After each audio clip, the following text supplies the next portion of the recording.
Friends, good evening. இந்த கீரைக்கு உங்கள் ஊரில் என்ன பேருன்னு கமெண்ட்ஸில் சொல்லுங்கள். எனக்கு விபரந்தலேருந்து இதை வந்து செடி பசலைன்னு சொல்லுவோம். அதுக்கப்புறம் கொடி பசலை, வெத்தலை இலை மாதிரி இருக்கும். மேலே க்ரீனாகவும் அடிப்பக்கம் வந்து ஒரு பிங்க் கலராகவும் இருக்கும். அவனுடைய குட்டி குட்டி பழம் இருக்கும். அதை கையில் வச்சு தேய்ச்சோம்னா ரெட் கலராக வரும்.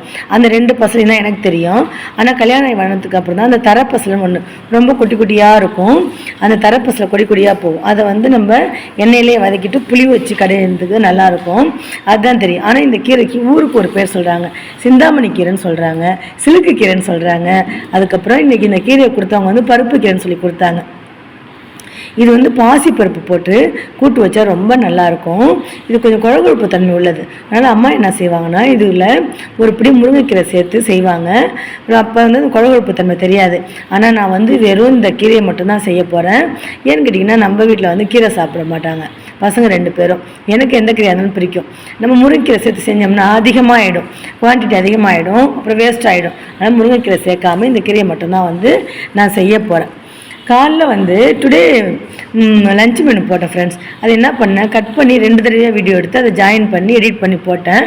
அது 4 நிமிஷம் போயிடுச்சு. 4 நிமிஷம் போனதுனால 9 மணி நேரத்துக்கு 9 வியூஸ் தான் போயிருக்கு.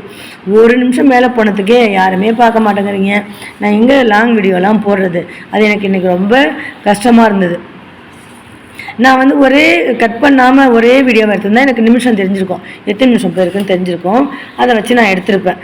நான் கட் பண்ணிவிட்டு பசங்க ஸ்கூலுக்கு அனுப்பிச்சு திருப்பி ஒரு வீடியோவாக எடுத்தேன்னா அது 2யும் ஜாயின் பண்ண 4 நிமிஷம் ஆயிடுச்சு. என்ன செய்கிறது? அதனால தான் வீடியோ எடுக்கவே வந்து இன்ட்ரெஸ்ட் இல்லாமல் இருக்குது. சரி, இந்த கீரைக்கு நீங்கள் என்ன பேர் சொல்லுவீங்க? இந்த கீரை உங்களுக்கு யாருக்கெல்லாம் பிடிக்கும்னு கேட்போம் தான் இந்த ஷார்ட்ஸ் வந்து நான் எடுத்துகிட்ருக்கிறேன். இந்த கீரையை வந்து இப்போ க்ளீன் பண்ணி நான் கட் பண்ணி ஒரு கவரில் போட்டு ஃப்ரிட்ஜில் வச்சுட்டா காலையில் நம்ம செய்யறதுக்கு ஈஸியாக இருக்கும். பசங்களுக்கு வந்து கீரை பிடிக்காது, அதனால் ரசம் சாதம் கொடுத்துடலான்னு முடிவு பண்ணியிருக்கேன். இன்றைக்கி நைட்டே நான் வந்து டிசைட் பண்ணணும், நாளைக்கு என்ன சமைக்க போகிறோம், என்ன சைட் டிஷ் பண்ண போகிறோம் அப்படின்னு டிசைட் பண்ணால் தான் நிம்மதியாக தூக்கம் வரும். அது ப்ரீ பிளான் பண்ணி வச்சா தான்.